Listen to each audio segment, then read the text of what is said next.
Inyo ko lang po yun, nasa inyo po yun ha. So, pero ito talagang biglang napaisip. May kinalaman ba yung, yung pag sinasabing pag-alis? Yan o. Wag na wag kang aalis sa Kalingap, uulan ng basyo, maniwala ka. Then nag-comment siya, handa ko na pong tanggapin. Nung nasa Kalingap, nagreklamo, kesyo binabash. Pero nung aalis, kung totoo man to, no, siya talaga to, aalis, biglang ba't naman kaya palang tanggapin yung bash? Fortuner. Ah. So may nag-post daw according to him. No, ngayon sabi, kasi nagtataka nga ako, 'di ba? Pinagbibintangan nila na pinapalapa daw, no, sa basher. Kasi ganun yung reason kaya bakit parang 'di ba nagkakaano na parang parang sinasabi nga na pinalapa daw sa basher, binabash daw, kaya daw binabash, ganito ganyan. Then napansin ko, bakit ganun? No? Nung nasa Kalingap, parang ito to guys pag usapang Kalingap, parang hindi pwedeng i-bash. Hindi pwedeng i-bash.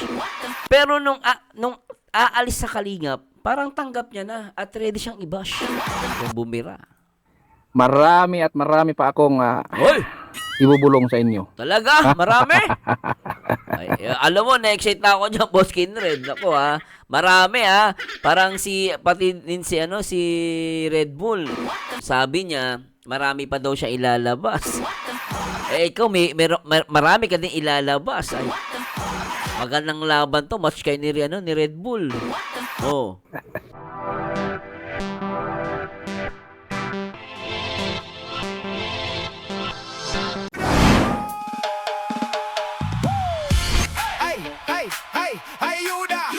Hi guys, magandang araw sa lahat.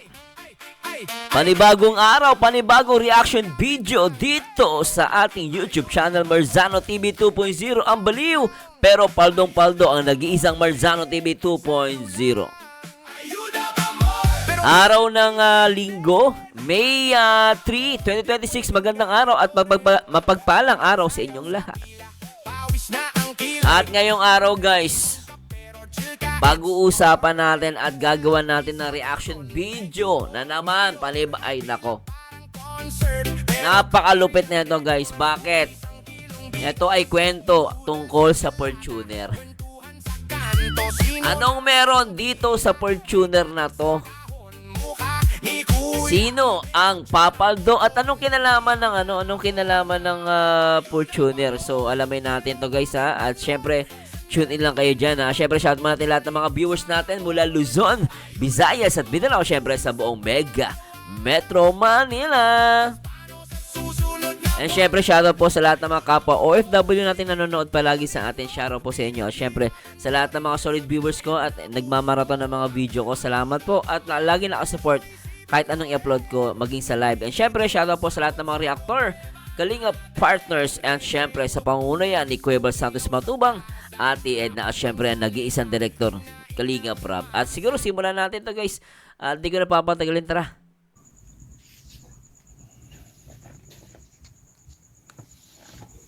Fortuner.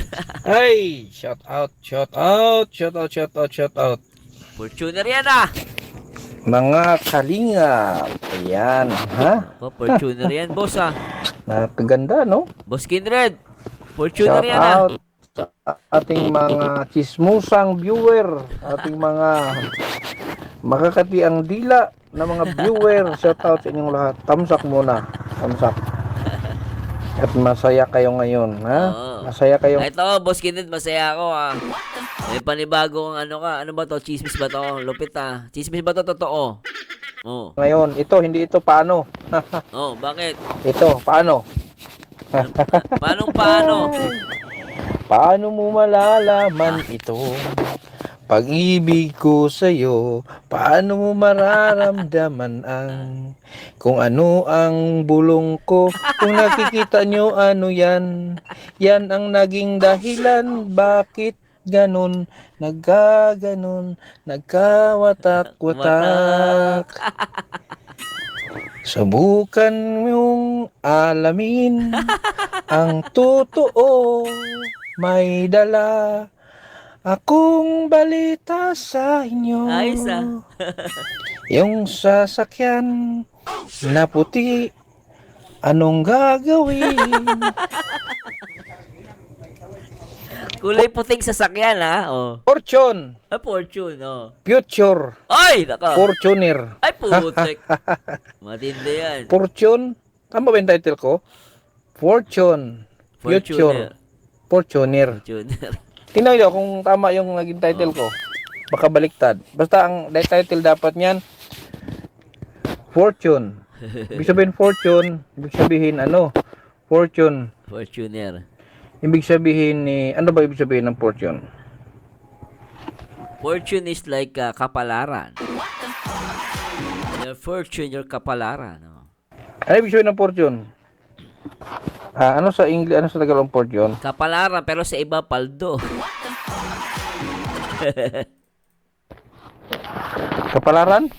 Kapalaran. Kapalaran ba yung fortune? Oo, kapalaran. Fortune. Palad? Ano ba yung fortune sa English? Hindi daw, Tagalogin nyo daw fortune. Ross Palad, kapalaran. Marie Castillo, shout out. Ano ba ang fortune sa Tagalog? Kapalaran! Kapalaran? Yes. Anong sumagot ta?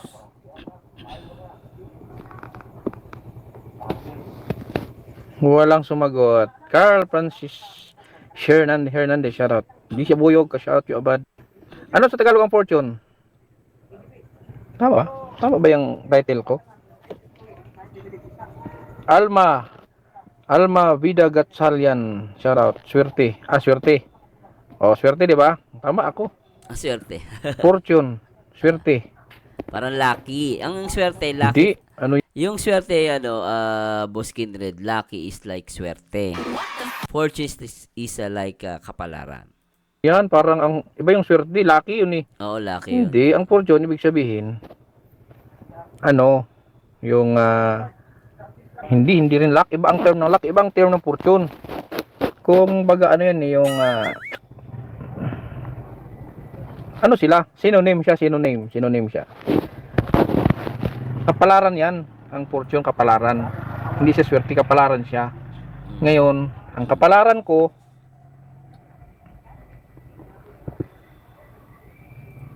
para sa aking future. Ang gulo no? Sigarilyo yun. Yan, Birador. Oh, makinig ka, Birador. Oh, kita mo si Marciano? Ang taas ng views niya, reaction niya sa akin 50,000 na.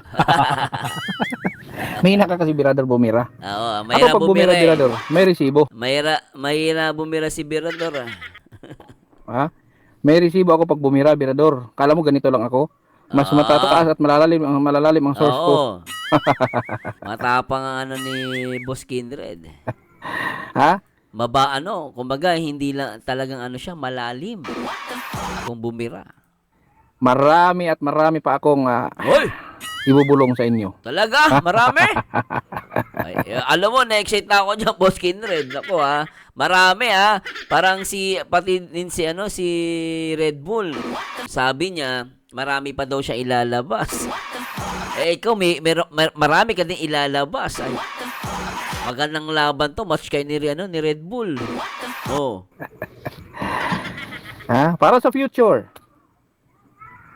Para sa future. Itong Fortuner. Ang gagiging kapalaran mo. Fortuner. Mapula man yan o maputi. Basta Fortuner. Alam nyo na. Alam nyo bang ibig sabihin? Fortuner. Ganyan ang sasakyan ni Kuya Val, Fortuner. Oh. Tapos may nakalagay niya sa bandang plaka. What's next? What's next? Ibig sabihin yan, may kasunod pa. Ay, nako Matindi, may kasunod pa. So, ibig sabihin, hindi lang Fortuner. May kasunod pa. Malupit May nagpost doon. Oh. May nagpost. Wag mong subukang umalis sa kalingap. Uulan ng basher. Tapos, Biglang nag-comment, handa na po ako sa basher. O ba? So, ibig sabihin, hindi na kailangang basahin pa. Hindi na kailangang ipaalala at literal na ispilingin sa inyo kung ano ibig sabihin. Ibig sabihin, Fortuner. So, may nag-post now according to him. No, ngayon, sabi, kasi nagtataka nga ako, di ba? Pinagbibintangan nila na pinapalapa daw, no, sa basher. Kasi ganun yung reason eh. Kaya bakit parang, di ba, nagkakaano na parang, maano eh, parang sinasabi nga na pinalapa daw sa basher, binabash daw, kaya daw binabash, ganito, ganyan. Then, then napansin ko, bakit ganun? No? Nung nasa Kalingap, parang, ito guys pag usapang Kalingap, parang hindi pwedeng i-bash. Hindi pwedeng i-bash. Pero nung aalis sa Kalingap, parang tanggap niya na at ready siyang i-bash. And then binabanggit dito si Kindred na Fortuner. Parang ready ka kasi may Fortuner. Parang ganun yun na. Based lang ako sa video guys at nag-a-analyze lang po ako. At sarili ko pong opinion to ha. So nakukuha nyo po yung idea no, yung analyzation ko no. Kasi kung makikita nyo at alam nyo naman, updated kayo dun sa mga post, hindi ko na po ipapakita ha. O, di ba may nakitang post. No, sinabi ready na daw siya na ano yung basher kasi binalaan siya no, marami ka magkaaroon na basher. Ano sabi? Ready na daw siya. Bakit siya ready? Ngayon binabanggit ni dito, dahil sa Fortuner. Ito ay based kay Kindred. Tuloy natin. Uulan ng basher. Ulitin natin to para ma-realize din niyo guys 'di ba? May post na ganoon uulanan ka ng basher. Nung itong pag ang usapan ay Kalingap, bawal i-bash. Tapos yun din ang ginagamit, 'di ba? Na keso pinalapa daw sa basher, kinawawa, ganon. And then ito, kung medyo catchy yung comment ulitin natin. Mapula man yan o maputi, basta Fortuner. Alam nyo na. Alam nyo bang ibig sabihin? Fortuner. Siguro try ko na rin ipakita papakita natin guys kasi ito yung inaano ni Kindred papakita ko guys, hanapin lang natin ha. So I don't know kung may connection po guys Remember guys I don't know kung may connection tong post no. At hindi ko po kayo pinipilit kasi parang sumasakto yung sinasabi ni Kindred So naalala ko tong post na to, sabi dito, wag kang aalis sa Kalingap, uulan ang basher, maniwala ka. Then nag-comment si Beyonce, sabi niya, handa ko na pong tanggapin. So nagulat lang ako kasi kung iisipin nyo guys no, kung iisipin natin, kasi nagtataka lang ako, pag nasa yung pag-usapang Kalingap, lagi na lang binabanggit no ng iba na kasi pinalapa sa basher, maraming basher. Parang ganon. No, ngayon nung tipong nung tipong sinabi ito, binanggit na na ito ulitin natin guys pakita ko lang po sa inyo no. Nung ito binabanggit na to, wag kang aalis sa Kalingap, uulan ng basher, maniwala ka. Ang nagpost sa atin ito si Kapitana. And then sagot niya, handa ko na pong tanggapin. So yung pala, kaya mo palang tanggapin yung bashers. Bakit? 'Di ba? Bakit aalis ka pa sa Kalingap, no? 'Di ba? Kaya mo palang tanggapin. Bakit gusto mo pang umalis sa Kalingap? 'Di ba? Yun ang tanong ko. Pero syempre, karapatan niyo yung kung if ever na gusto nang umalis ni Beyonce, tanggap ko po 'yun. Kumbaga, kailangan natin respeto at tanggapin. Kasi yun ang niya decision niya, hindi natin mapipilit 'yun. Kung ito po ay totoong si Beyonce yung nag-comment. So, kung iisipin mo at i-analyze mo, nung nasa Kalingap, ang daming sinasabi nila na kesyo binabash, ganito ganyan. Tapos, nung aalis, kaya pala tanggapin yung basher. Ba't ka pa aalis ng Kalingap kung kaya mo palang tanggapin yung basher? Pero, wag kang aalis sa uulan. Diba? Uulan ang basher, maniwala ka, sabi ni Kapitana. And then, sagot niya, handa ko na pong tanggapin. Kaya mo palang tanggapin yung basher, ba't ka pa aalis? Di ba guys, logic lang? Kaya napaisip ako, I don't know kung ito ay may connection sa sinasabi ni Kindred, no? Kasi wala naman siya binabanggit. Pero ito yung post na nakita ko. So, parang, di ba, napaka-illogical na nung nasa Kalingap ka, no? Pag nasa Kalingap, ang usapan ay Kalingap, hindi pwedeng i-bash. No? At yun nga sinasabi na lagi daw binabash, pinapalapa sa mga bashers. And then, nung binalaan na pag umalis ka ng Kalingap, mabash ka, nagulat naman ako, kaya pala niya tanggapin yung basher. Kung ganun pala, kaya mo tanggapin ng basher, ba't tayo mo pa magstay sa Kalingap? Anong reason? Ngayon, kung babalikan mo ito sinasabi ni Kindred, nasa inyo po yun kung maniniwala kayo. Hindi ko alam kung ito po yun, no? With connection dito sa sinasabi ni Kindred. Pero, nasa inyo po yun. Kasi ako nag-a-analyze lang din po ako. pinapakita ko naman bawat sinasabi ko para maano natin, no? Pero tuloy natin, no? So, hindi ko po sinasabing may connection nga to o may connection. I don't know. No? Kasi wala namang binabanggit si Kindred. Pero parang sakto kasi yung post di ba? Tuloy natin to. Resibo. Ha? May resibo ako pag bumira, Birador. Kala mo ganito lang ako? Mas matataas at malalalim ang source ko. So, may ibig sabihin, may source daw si Kindred. O, tuloy natin. Ha? Marami at marami pa akong ibubulong sa inyo. Oh, tindi to. Guys, opinion ko lang po yun, nasa inyo po yun So, pero ito talagang biglang napaisip. May kinalaman ba yung pag sinasabing pag-alis? Yan wag na wag kang aalis sa Kalingap, uulan ng basher, maniwala ka. Then nag-comment siya, handa ko na pong tanggapin. Nung nasa Kalingap, nagreklamo, kesyo binabash. Pero nung aalis, kung totoo man to, siya talaga to, aalis, biglang ba't naman kaya palang tanggapin yung basher? Kung kaya mo palang tanggapin, ba't ka paalis ng Kalingap? Not unless, meron siyang malalim na reason. So, napapatanong lang po ako. Ha? Para sa future. Itong Fortuner. Ang gagiging kapalaran mo. Fortuner. Fortuner. Mapula man yan o maputi. Basta Fortuner. Alam nyo na. Alam nyo bang ibig sabihin? Fortuner. Ganyan na sasakyan ni Kuya Val, Fortuner. Oh. Tapos may nakalagay niya sa bandang plaka. What's next? Ibig sabihin yan, may kasunod pa. Oh. May nag-post doon. May kasunod pa. Ayan, tingnan nyo guys, ito binabanggit ni Kindred, Hindi ko alam kung related yan, pero play natin to, ulitin natin, May nag-post. Wag na wag mong subukang umalis sa Kalingap. Uulan ng basher. Biglang nag-comment, handa na po ako sa basher. O ba? So, ibig sabihin, hindi na kailangang basahin pa. Hindi na kailangang ipaalala at literal na ispilingin sa inyo kung ano ibig sabihin. Ibig sabihin, Fortuner. Ay! Mapapaisip ka dito. Anong reason? Kung totoo man po si Beyonce yung nag-comment na yon, na aalis siya, tanggap niya na, no? And then, dinidikit to ni Kindred, yung Fortuner.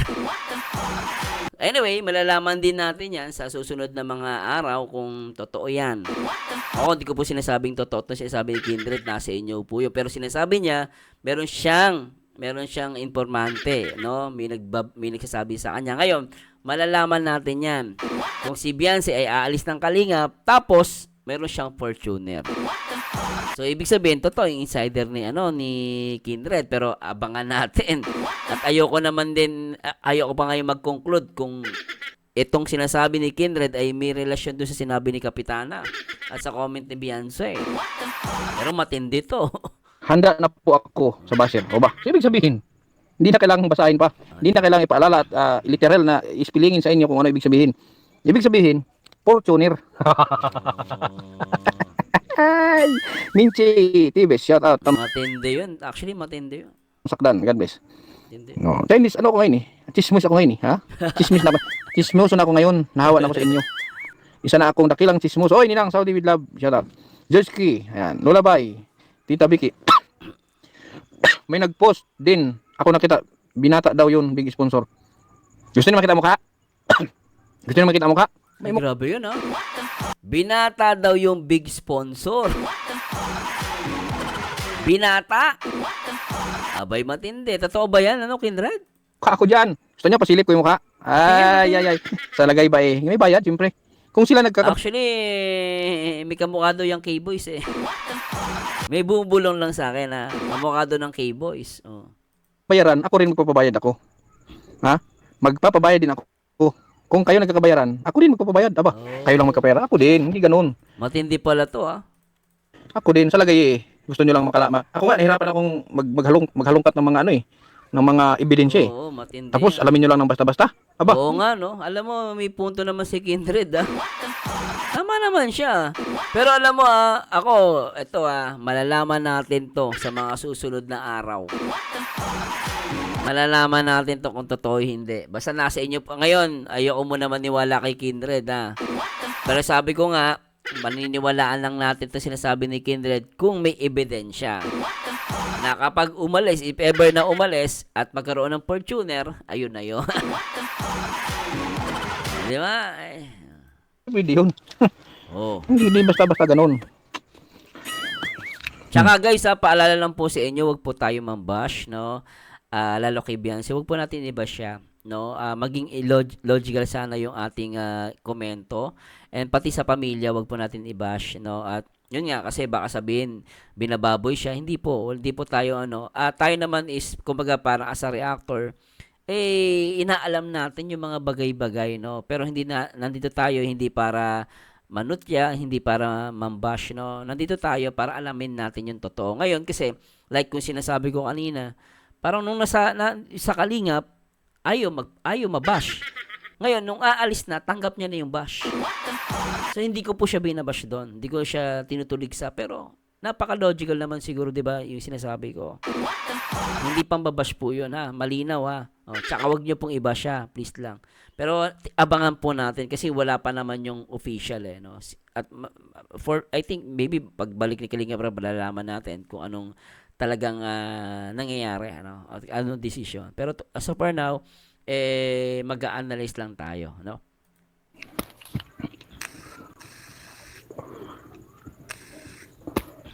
Lahat, yes. Ngayon, ganun lahat ngayon may bayad. Pera-pera na ngayon. Wala nang hindi pera. Puro pera ngayon ang usapan. Lahat pera na. Magtanong ka sa akin, bayad mo na. Ganun yun. Tama. Oh. Unfair yun kasi si naglabas ng ng info PM is the key. Pero siguraduhin nyo lang na may maunang resibo. Tama. Dapat may maunang resibo. 2,000 pesos. Ano yung bulong mo? Sabihin ko na agad yung bulong mo. Sa messenger dito, lahat may payment. Yes, ganun, dapat ninang. Everything. Tsaka napaka-risky ng sinasabi mo, Kindred. Kasi kung hindi totoo yan, malilintikan ka. Totoo lang. Kasi, pero may insider daw siya. So, ibig sabihin, hindi lahat ng nasa grupo nila solid. Ibig sabihin, nasa loob ng grupo nila, meron chuchu. Ba't alam ni Kindred? Kung totoo man to, abang tayo. All about money. Money talks, everybody listen. If money talks, everybody listen. Even the topic is nonsense, but if about money, everybody will listen. Hindi yan, Hindi sa kalab evening po. Okay na yan, makatulong sa akin dito sa Pagadian. Itong paglalakbay ko sa Pagadian, ito sa aking dayoserye, yan ay makatulong. Yan. Ito si Ante, baka sabihin nyo, nagpatubos kayo dyan. Hindi yan. Ano naman yan, Francismo sa yan si Ante. Hindi man lang ako ginising doon nila Arnel. Si Arnel tulog din wala man kumatok sa akin. So yan Fortuner. Fortuner, pastilan. Kidlat tahimik, good evening. Sino gusto Fortuner? Gusto niyo bang makita yung mukha? So bukas, may susunod pang mga araw. Sayang. Papakita natin ang mukha. Pero wag kasi hindi pwede yung ipakita natin ang mukha kasi unang-una ako, wala mga atraso sa akin yun. Tama. Tsaka hindi pwede yung Boss Kindred. Baka ma-foul ka doon. Wala siyang atraso sa akin. So wala akong karapatan na wala akong karapatan. Wala man siyang mabigat na atraso sa akin So anong reason para i-public ko yung mukha niya kung private siyang tao? No reason, Hindi niyo makikita yun sa akin. Pero kung mag-message kayo sa akin, makikita niyo. Together with envelope. Envelope yan. Hindi pwedeng walang envelope kasama. May angpaw. Kaliwaan, di ba? Siyempre, mamaya, paano kung spy ka? Makukuha mo na libre information. Tama naman si Kindred, di ba? Paghirapan mo. Good evening. Felidros Reyes, cash out. So anyway guys, mabilis ang reaction video lang po ito. Hindi ko na pahabain. Pero kayo na bahala. So talagang medyo, ito as of now, palaisipan itong Fortuner na sinasabi ni Kindred. Nasa inyo po kung paniniwalaan ninyo Ako na po nagsasabi sa inyo, nasa inyo na po kung paniniwalaan nyo to, So anyway, please comment down below ano masabi nyo sa malupitang, hindi ko alam kung pasabog to. Pero abangan natin, sabi ko nga sa inyo guys, malalaman natin to kung totoong to. Kung mangyayari na aalis si Beyonce at the same time, may lalabas bang Fortuner o wala. Abangan natin yan sa mga sunod na araw. Pero anyway, nasa inyo po yun at huwag kayo basta-basta maniniwala, nag-a-analyze lang po tayo. Anyway, salamat Boss Kindred, saludo ako sa'yo. Matapang ka talaga. Anyway, ito po ang paborito nyo reactor, ang nag-iisang baliw pero nakakaliw, ang nag-iisang Marzano TV 2.0, and to God be the glory. Paalam! Good day!